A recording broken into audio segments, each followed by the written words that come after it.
In 1891, a young enslaved girl ran for her life. Behind her, three massive Rottweiler-type dogs were released, trained for one purpose only: to hunt, attack, and drag her back alive. For 8 hours, the dogs followed her scent through the woods.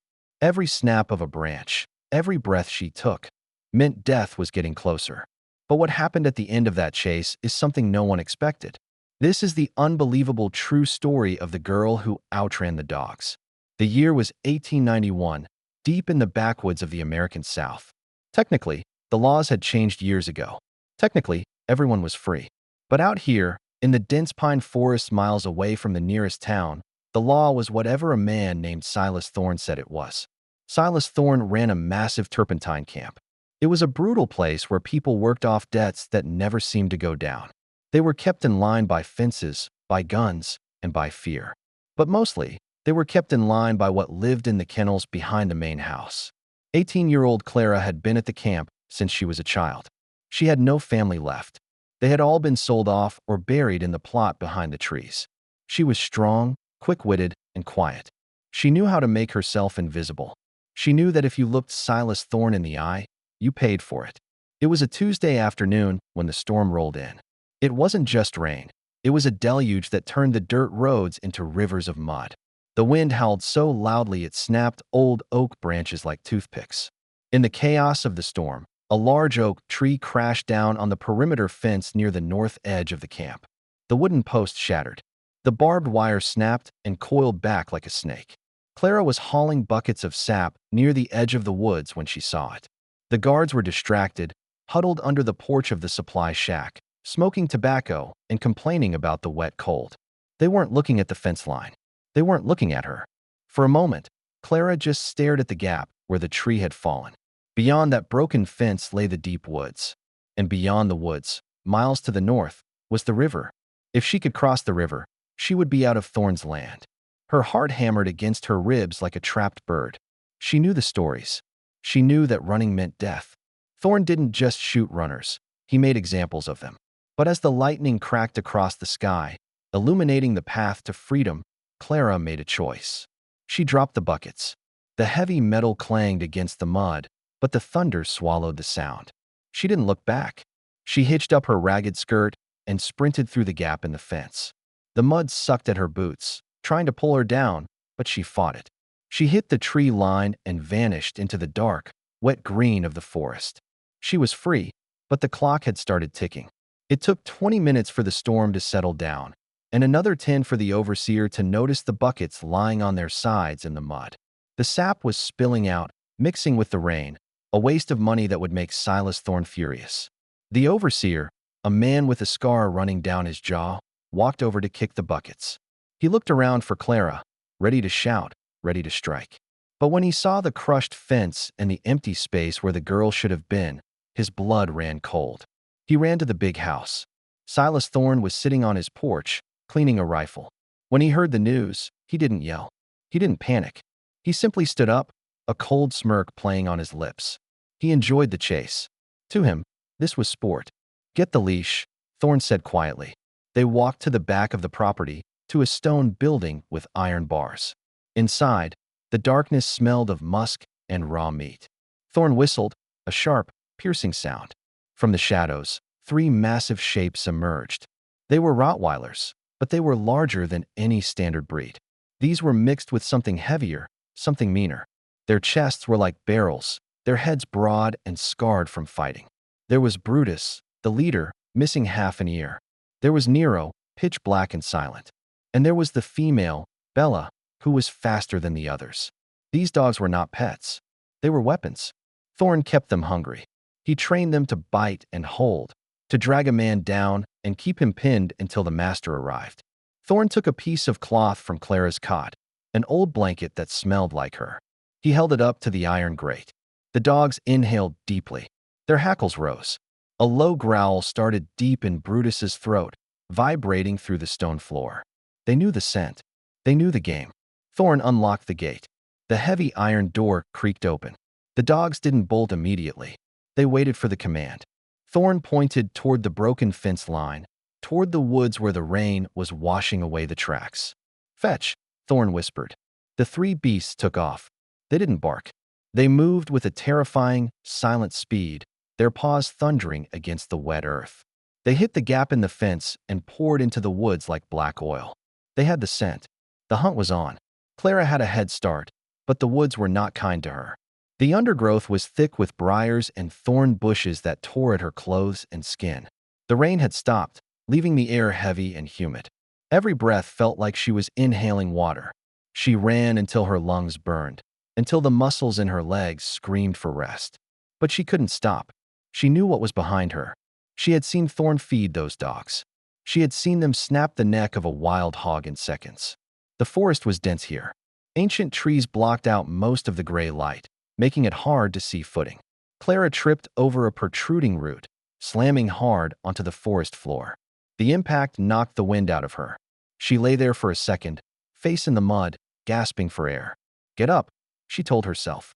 "If you stay down, you die." She scrambled to her feet, wiping mud from her eyes. She tried to orient herself. She needed to head north, but in the tangle of trees, direction was hard to keep. She looked for moss on the trees, for the way the light filtered down. Then she heard it. It was far away, miles back, but unmistakable. It wasn't a bark. It was a baying sound, a deep, rhythmic howling that signaled the dogs had found a fresh trail. Panic, cold and sharp, pierced through her exhaustion. They were faster than her. They didn't have to worry about tripping or getting lost. Their noses were a map that led straight to her. Clara looked around desperately. She remembered the old folks talking about how to lose a scent. "Water," they said. "Water and red pepper, but I don't have pepper." She saw a creek bed to her left. It was swollen from the storm, the water brown and churning. It was dangerous, but it was her only chance.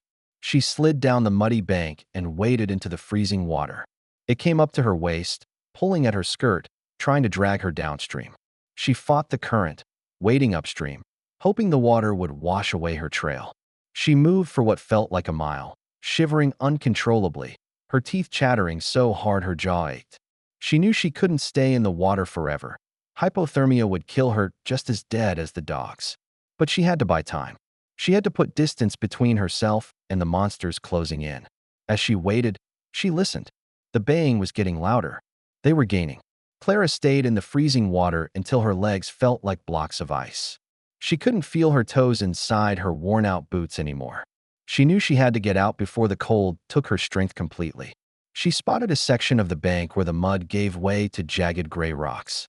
That was her exit. If she stepped on the rocks, she wouldn't leave footprints in the mud. She hauled herself out of the creek, her wet dress heavy as lead. She squeezed the water out of the fabric as best she could and looked up. Ahead of her rose a steep incline known to the locals as the Devil's Staircase. It was a sharp, rocky hill covered in loose shale and thorny vines. It was dangerous ground, but Clara knew that what was bad for her would be bad for the dogs, too. She began to climb. Every step was a battle. The loose rocks slid under her feet, threatening to send her tumbling back down toward the water. She grabbed onto roots and vines to pull herself up, ignoring the thorns that dug into her palms. She was panting hard, her breath coming in white puffs in the cooling air. Halfway up the ridge, she stopped to listen. The woods below were silent for a moment, save for the rushing of the wind in the treetops. Then, the sound returned. It was closer now. The baying had stopped, replaced by short, sharp barks. That meant they had picked up the scent again. They had found where she exited the water. Clara's heart sank. They were smarter than she had hoped. Most dogs would have run up and down the bank confused, but Thorn's dogs were trained to circle until they found the exit trail. They were relentless machines. She pushed herself harder, her muscles screaming in protest. She needed to reach the top of the ridge. On the other side was a dense thicket of pine, a place where the ground was covered in thick needles that might mask her scent again. Just as she reached the crest of the hill, she looked back. Down below, near the creek bed, she saw movement. 3 dark shapes were weaving through the trees. They moved with a terrifying coordination, spreading out to cover more ground. They looked like shadows detached from the earth. They were closing the distance. Clara didn't have hours anymore. She had minutes. She scrambled over the top of the ridge and threw herself into the thick pine forest on the other side, running with everything she had left. The pine forest was darker than the ridge. The trees grew close together, blocking out most of the gray light. Clara ran blindly, dodging trunks and leaping over fallen logs. Her chest burned with a fire that made her want to collapse, but the image of those three black shapes drove her forward. Suddenly, the ground in front of her disappeared. She skidded to a halt, her boots digging into the pine needles just inches from a drop-off. It was a ravine, a deep gash in the earth with a rocky bottom about 15 feet down. There was no way to jump it, and climbing down would take too long. She turned to run along the edge, but a snap of a twig froze her in place. She looked to her right. Standing there, not 50 yards away, was the first dog. It was Bella, the female. She was leaner than the others, built for speed. She stood perfectly still, her head lowered, her ears pinned back. She wasn't barking. She was staring right at Clara. For a second, neither of them moved. The dog's eyes were intelligent, calculating. This wasn't a wild animal acting on instinct. This was a hunter assessing its prey. Bella let out a low growl, barely audible, and took a step forward. Clara backed up, her heels finding the edge of the ravine. She looked around for a weapon, a rock, a stick, anything. She grabbed a thick branch lying on the ground, rotting and damp, and held it up like a club. "Get back!" she screamed, her voice cracking. The shout didn't scare the dog. Instead, it signaled the others. From the brush behind Bella, the two males emerged.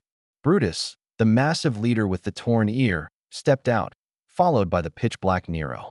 They formed a semicircle, cutting off her escape route. They didn't rush her. They knew she was trapped.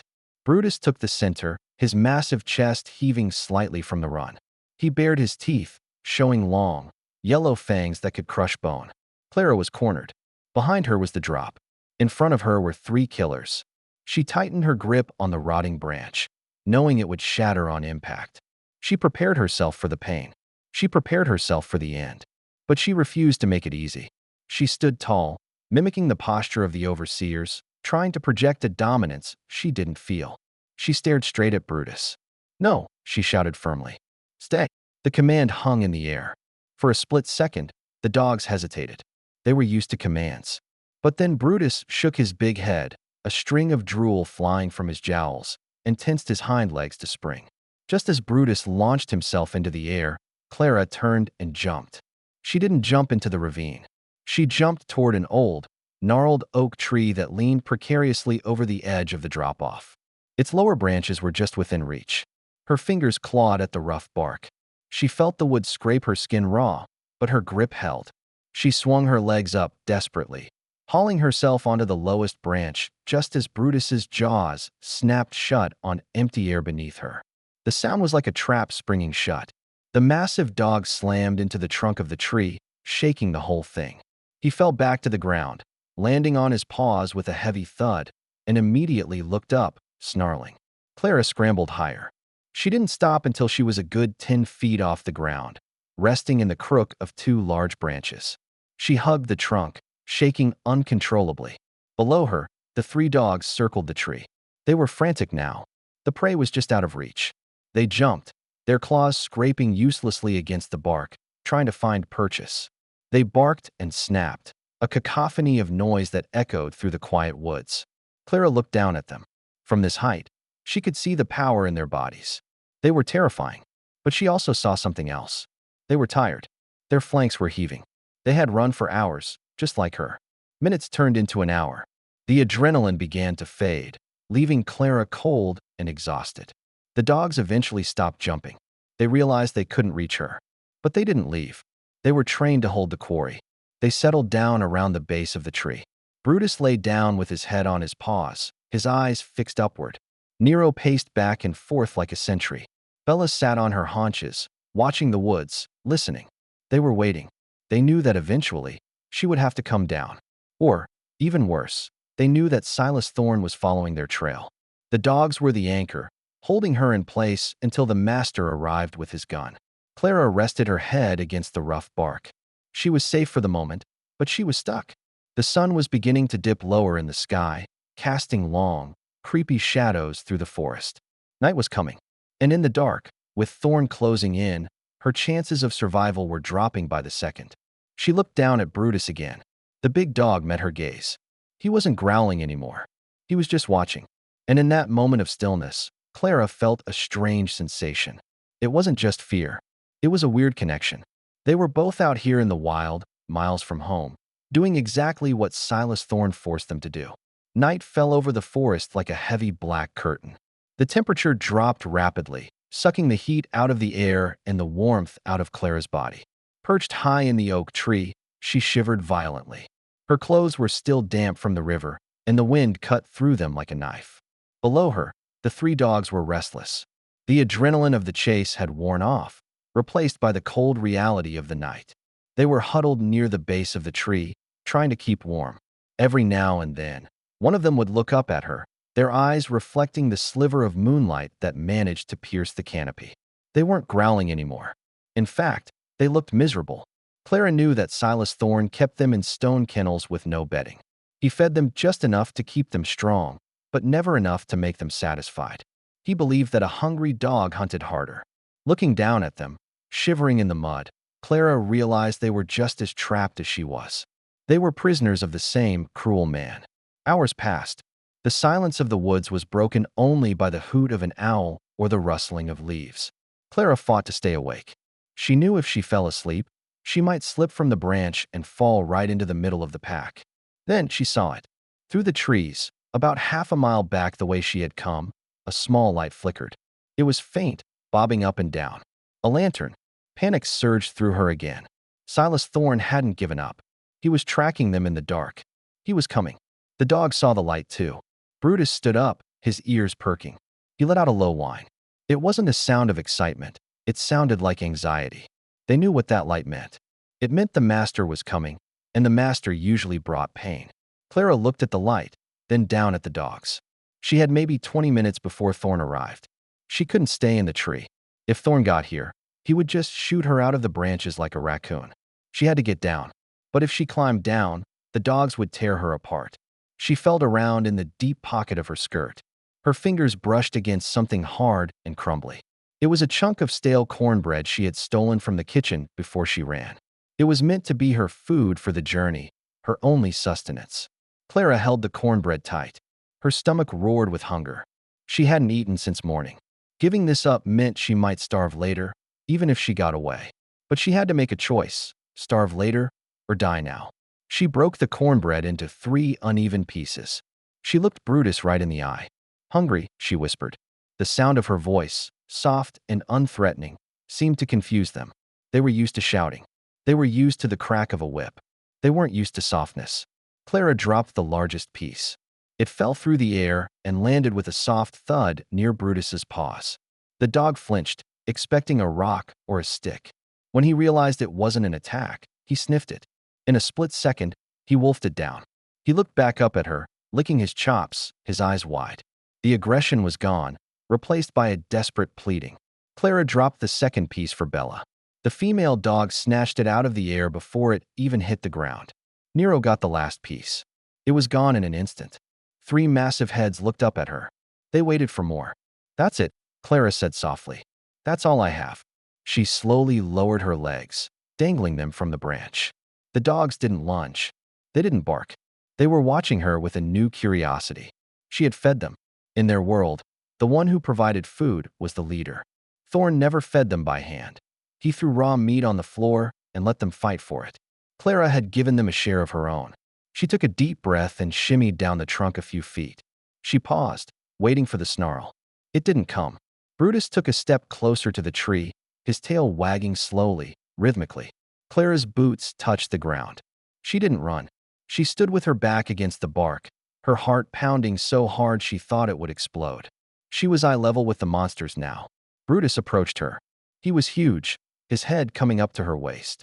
He sniffed her hand, the same hand that had held the bread. He smelled the crumbs. He smelled her fear. And then, he did something impossible. He leaned his heavy head against her thigh and let out a long sigh. He wasn't guarding her anymore. He was thanking her. The moment of peace was shattered by a voice booming through the trees. "There you are." Clara froze. The dogs snapped to attention, their bodies going rigid. Silas Thorne stepped into the clearing. He was holding a lantern high in one hand and a double-barreled shotgun in the other. His clothes were torn from the briars, his face scratched and red with rage. He looked like a demon emerging from the shadows. He saw Clara standing at the base of the tree. He saw the dogs standing around her. He didn't understand what he was seeing. To him, it looked like the dogs had cornered her and were waiting for the kill order. "Good boys," Thorn sneered, lowering the lantern. "You got her." He walked closer, the shotgun leveled at Clara's chest. "I thought you could run, girl. I thought you were smart. Nowhere to run now." Clara pressed herself against the tree. She could feel the heat coming off Brutus's body next to her. The dog was vibrating, a low rumble starting in his chest. But he wasn't looking at Clara. He was looking at Thorn. Thorn didn't notice. He was too focused on his prize. He marched up to Nero, who was standing in his path, and kicked the dog hard in the ribs. "Move, you mutt," Thorn shouted. Nero yelped and scrambled sideways, cowering. Thorn laughed. He enjoyed the fear. He enjoyed the power. He looked back at Clara, a cruel smile twisting his face. "You're going to walk back," Thorn said, cocking the hammer of the shotgun. "And if you slow down, I'll let them chew on your heels. Now move." He raised the butt of the rifle as if to strike her, to get her moving. "No," Clara said. Her voice was shaking, but she stood her ground. "No." Thorn laughed. "You think you have a choice?" He stepped forward, raising the gun higher. "Get her, Brutus," Thorn commanded, pointing at Clara. "Take her down." Brutus didn't move toward Clara. He stood like a statue. "I said get her," Thorn screamed, his face turning purple. He raised his heavy boot and aimed a kick at Brutus's head, intending to punish the dog for hesitating. It was the last mistake Silas Thorn would ever make. Silas Thorn's boot never made contact with the dog's head. Before the blow could land, Brutus moved with a speed that defied his size. He didn't cower, and he didn't retreat. Instead, he lunged. A low, guttural roar erupted from the dog's chest, a sound that vibrated through the ground and into Clara's feet. Brutus's massive jaws clamped onto Thorn's boot, crushing down on the leather and the ankle beneath it. Thorn screamed, a high-pitched sound of pure shock and pain. The shotgun fell from his hands, discharging into the dirt with a deafening boom that echoed through the night. The lantern smashed against a rock, the flame flickering wildly before dying out, plunging them into semi-darkness lit only by the moonlight filtering through the trees. Get off me," Thorn shrieked, falling backward into the mud. He kicked and thrashed, trying to dislodge the massive animal, but Brutus held fast. He wasn't letting go. He was shaking his head violently, dragging the man who had tormented him for years. The smell of blood hit the air, copper and sharp. That scent triggered something in the other two dogs. Nero and Bella had spent their lives fearing Silas Thorn, but seeing him on the ground, screaming and vulnerable, shattered the illusion of his power. He wasn't a god anymore. He was just meat. Nero sprang forward, grabbing Thorn's arm. Bella circled behind, snapping at his legs. The pack had turned. The training that Thorn had instilled in them, to hunt, to attack, to show no mercy, was now being used against him. He had created monsters, starving and abused, and now those monsters had decided he was the enemy. Clara stood frozen against the tree, her hands pressed over her mouth. She watched the violence unfold with wide eyes. It was brutal, chaotic, and terrifying.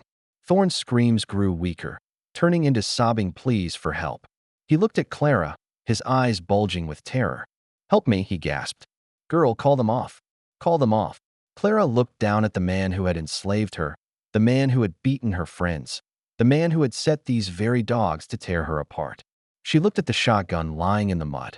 She looked at the dogs, who were finally exacting their revenge for every kick, every starved night, every cold winter in the stone kennel. She didn't move. She didn't speak. She simply watched until Thorn stopped moving, until the only sound in the clearing was the heavy, ragged breathing of the dogs. Silence returned to the forest, heavier than before. The violence had ended as quickly as it had begun. The three dogs stood over the still body of Silas Thorn. They weren't eating. They weren't celebrating. They were just standing there, panting, their sides heaving. They looked confused, as if they were waiting for a punishment that would never come.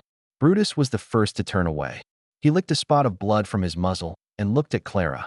His ears were slightly back, his posture uncertain. He had killed the master. In a dog's mind, that disrupted the entire order of the world. He looked to her for a cue. Was she going to hit him? Was she going to yell? Clara slowly lowered her hands from her face.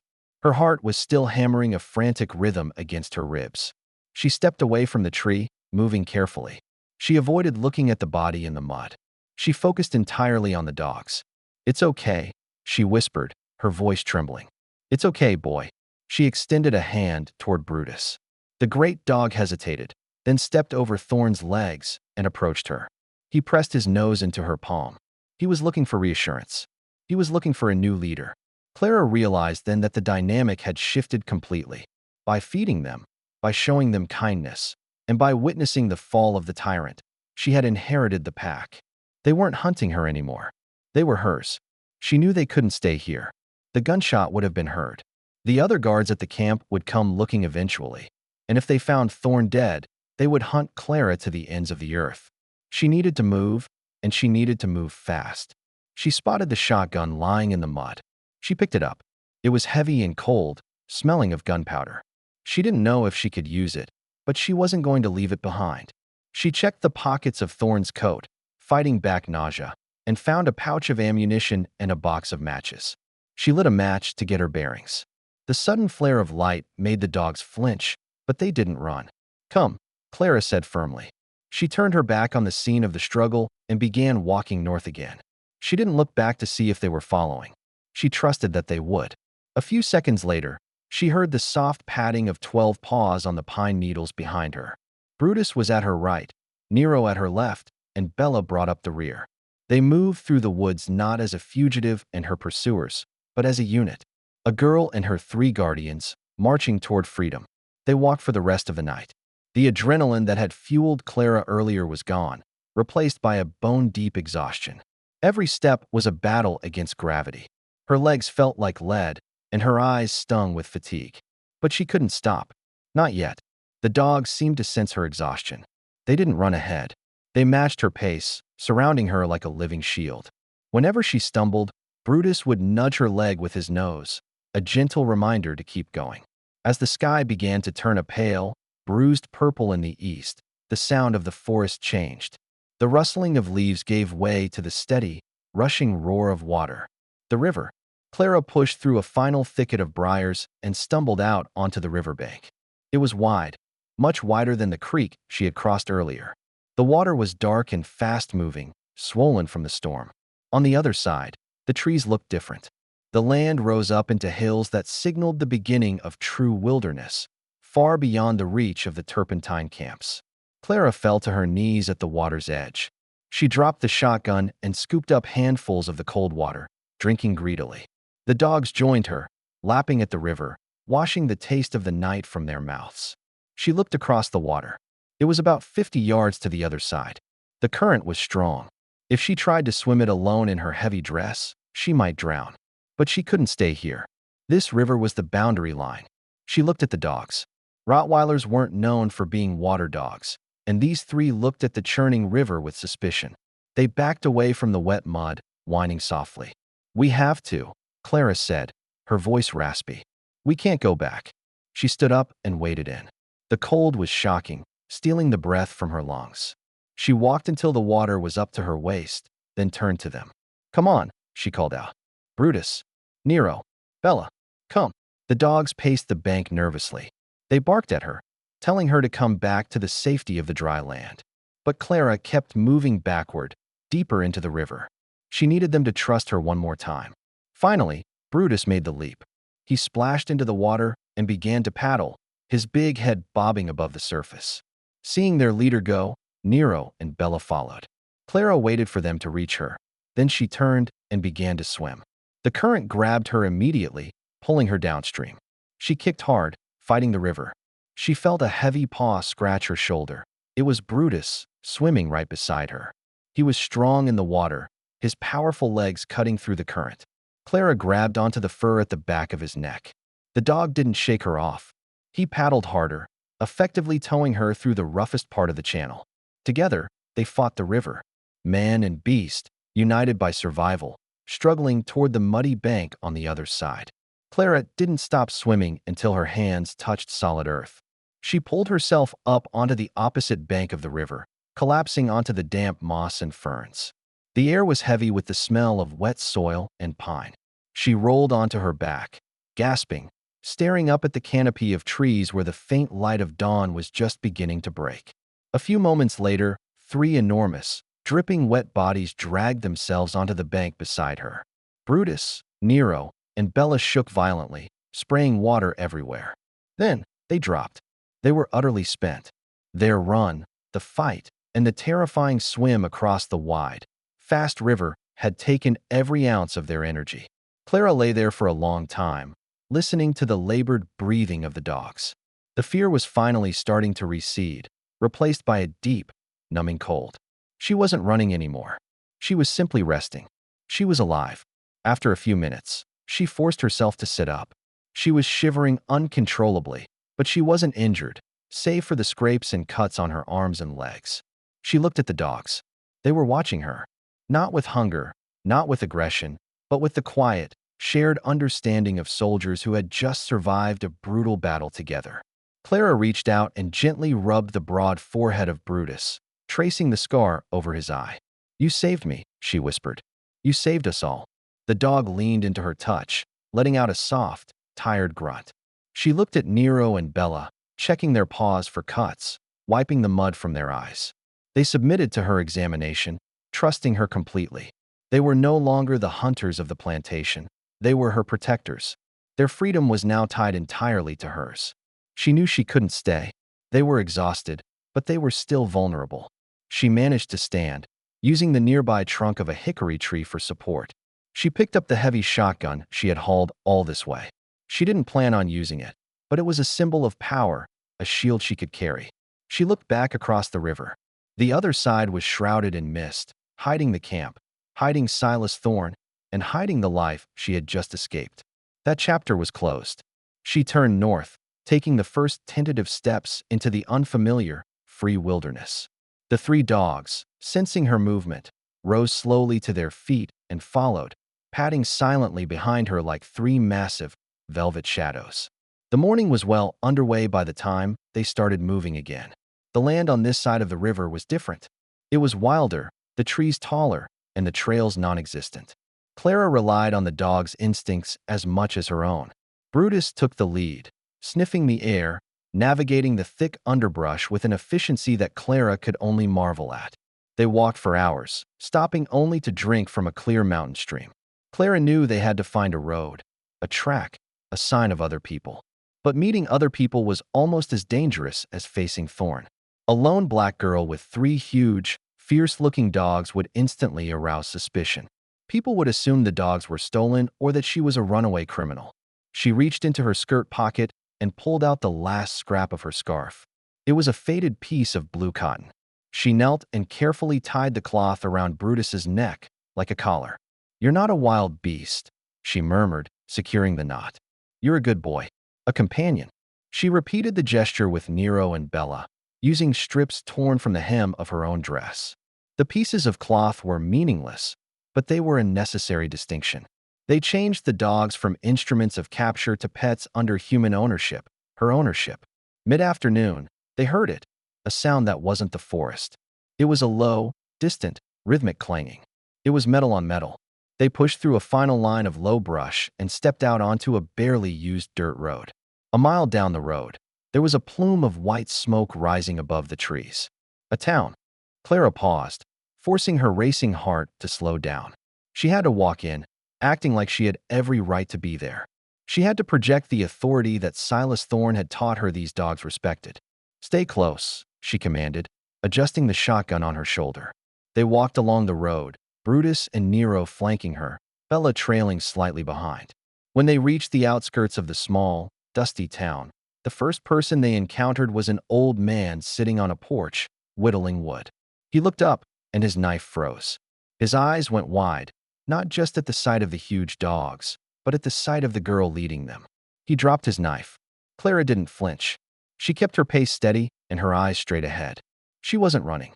She wasn't hiding. She walked right up to the porch. "Sir," she said, her voice clear and strong despite the dryness of her throat. "I need to know which road leads north to the nearest sheriff." The old man, named Mr. Davies, stared first at the three black dogs, then at the dirt and blood streaking Clara's face. He could see she was exhausted, but there was a light in her eyes he hadn't expected. Steel. He pointed a shaky finger down the road. That road there, miss. It goes to Wilmington. Sheriff's office is at the depot.